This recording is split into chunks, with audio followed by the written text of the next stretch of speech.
Guys, welcome back to my channel. Ayan, nandito na naman ang inyong kasi sa kusina upang mag-share sa inyo ng simpleng recipe. Madali lang to guys. Madali lang gawin at madaling hanapin ng ating mga ingredients. At syempre, bago ko po simulan ng aking video, kung bago lang po kayo sa aking channel, ay huwag niyo pong kalimutan like and subscribe my channel and don't forget to click the bell button para lagi po kayong updated sa anumang video na i-upload ko. Ito po yung mga ingredients na ating kailanganin. Nandito na po, iniready ko na po para hindi po tayo masyadong hahaba ang ating video. Kailangan po natin ng pork. Ang ginamit ko pong parts ng pork ay yung may buto-buto. Pwede po kayong gumamit ng kahit anong parts ng baboy. Pwede kayong gumamit ng pork belly. O kung gusto nyo gumamit ng buto-buto or ribs, pwede po yan. Mas mainam po kung may buto-buto, mas malasa po ang ating recipe. At syempre, kailangan po natin ng langka. Ayan. And then, kailangan po natin ng bawang, kamatis, sibuyas. At gagamit po tayo ng beef cubes. Remember, beef cubes po ang aking gagamitin. And then, meron po tayong sili. And then, meron po tayong lemongrass na isa po ito sa nagpapasarap ng ating recipe. And then, meron tayong pampaasim. Kung meron po kayong mabibiling batuan o meron kayong tanim na batuan, ay hindi nyo na kailangang gumamit ng ating sampalok mix. Pero kung wala po kayo, kahit ano pong brand ng ating gagamitin. At syempre, gamit tayo ng paminta. At gagamit tayo ng anati seed. Yan, gagamit tayo ng cooking oil, syempre. At syempre, gagamit tayo ng patis para sa pampalasa ng ating recipe. Ngayon po, umpisa na po natin ang pagluluto. Ang una po natin gagawin ay igigisa natin ang annatto seed upang makuha natin ang kulay na ating kailangan. Ngayon po, umpisa na po natin ang pagluluto. Konti lang pong mantika ang ating gagamitin para hindi po masyadong mamantika ang ating nilagang baboy. Ilagay po natin ang ating annatto seed.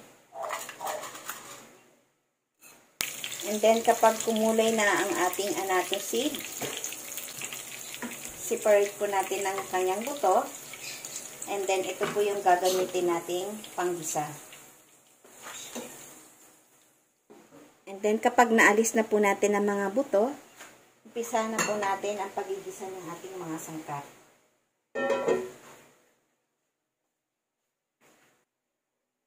Yan guys, umpisa na po natin yung pagigisa. Ilagay po natin yung ating oil na ginisa natin yung ating lagay po natin ng oil na may annatto seed. Konti lang po yung ating nilagay para hindi sa ganon, hindi po masyadong mamantika ang ating nilaga.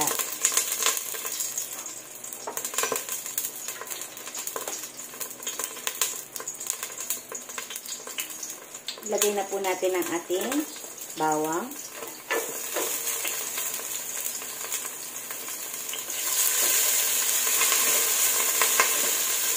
Huwag po natin hahayaang masunog ang ating bawang.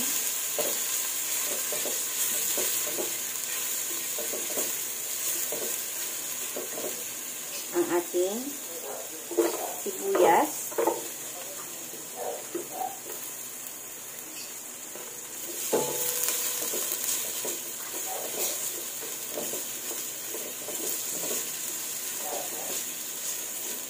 At ang ating kamatis.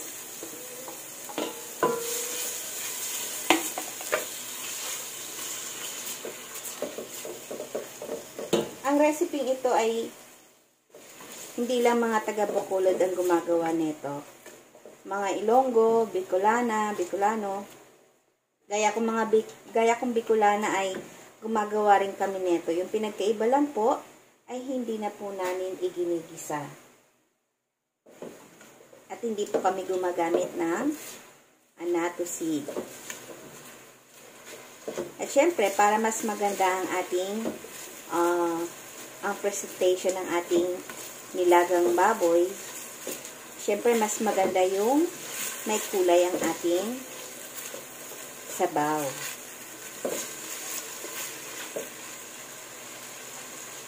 Gisahin lang po natin siya.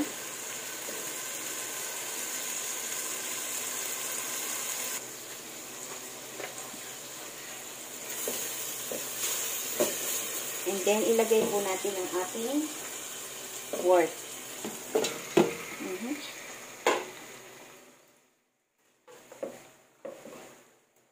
Gisahin po natin ng bahagya ang ating pork.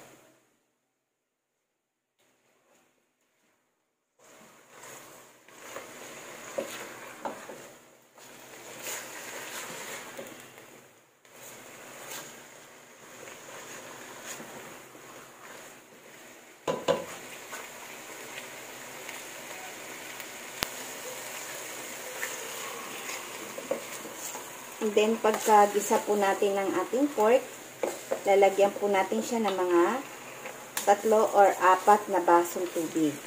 Depende po sa dami ng inyong gusto. Kung gusto niyo po na mas maraming sabaw, depende po sa inyo. Pero mas maganda yung tama lang po yung sabaw para naman po ay hindi po tumabang ang ating recipe. And then, lagyan po natin ng tubig.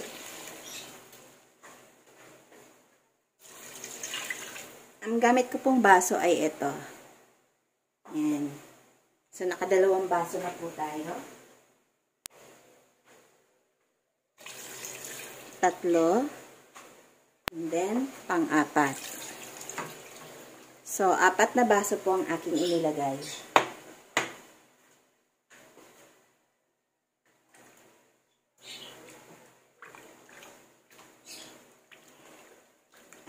Takpan po natin at hayaan po natin siya kumulo. At syempre, ilalagay ko na po yung ating lemongrass para mas lumasa po ang ating sabaw. Ayan, tatakpan ko na po at babalikan po natin siya after 10 minutes. I-check po natin siya.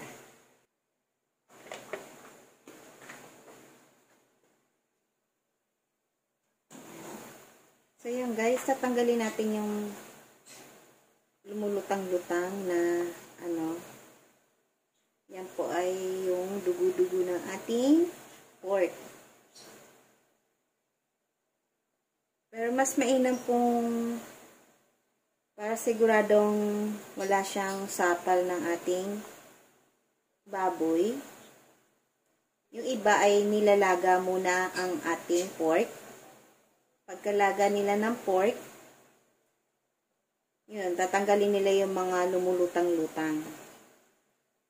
Yung iba naman, kapag gumagawa nito, yung unang pakulo ay itinatapon nila.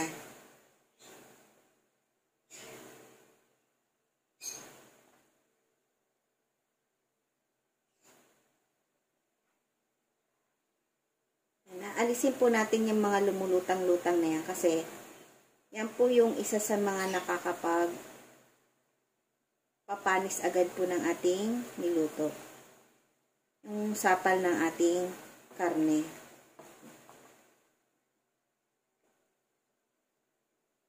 Yan.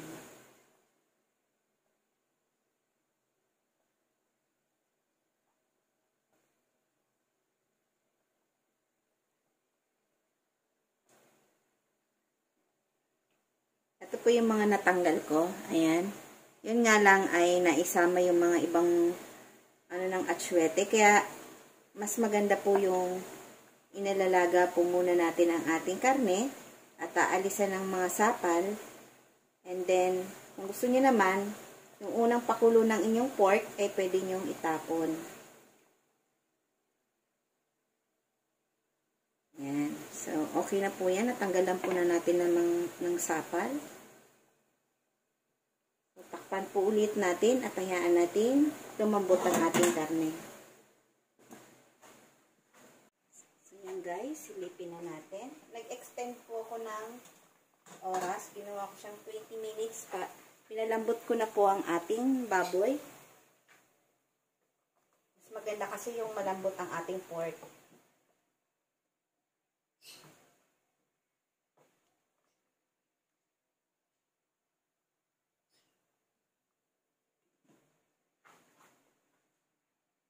And then, pwede na po natin ilagay ang ating langka.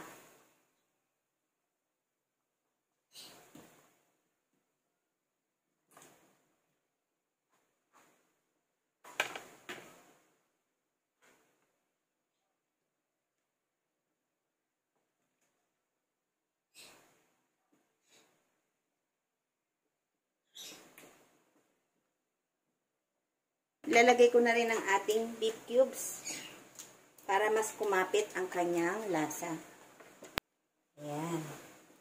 Nilagay ko na po. And then, tatakpan ko po. At babalikan po natin siya ng 10 to 15 minutes. Depende po sa kung lumambot na po ang ating langka. Kasi may mga langka po na matigas. So, depende po sa langka. Kung malambot na po ang ating langka, so, yun, pwede na po natin timplahan ng ating recipe. Guys, check na po natin after 15 minutes.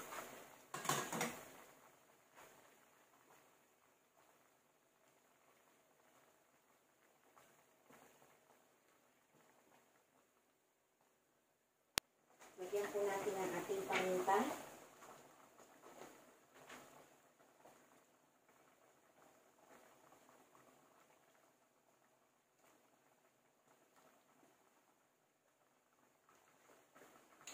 Lagay na rin po natin ang ating sili. At syempre, ilagay na rin po natin ang ating pampaasin.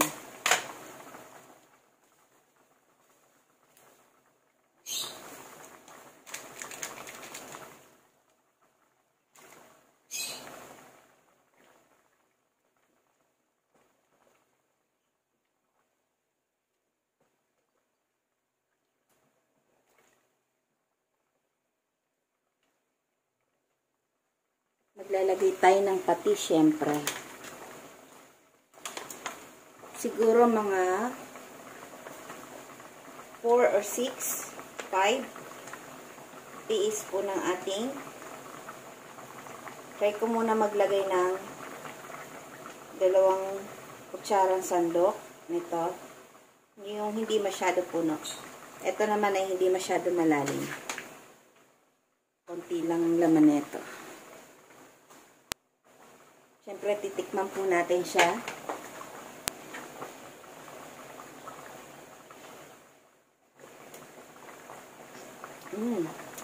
Ang sarap niya, guys. Talagang kumakapit yung para ka lang nagsigang. Talagang lasang-lasa mo yung sampalok.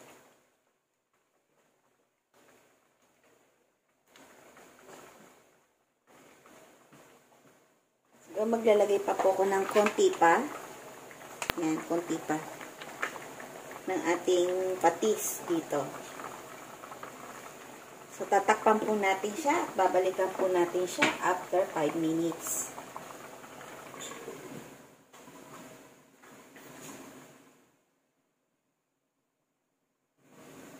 Yan. After 5 minutes, yan.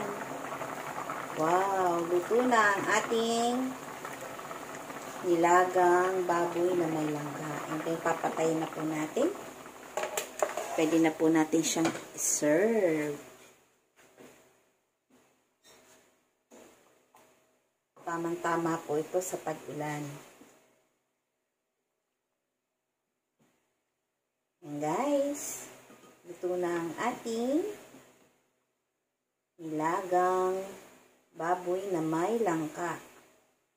Luto na ang ating napakasarap, makakagutom.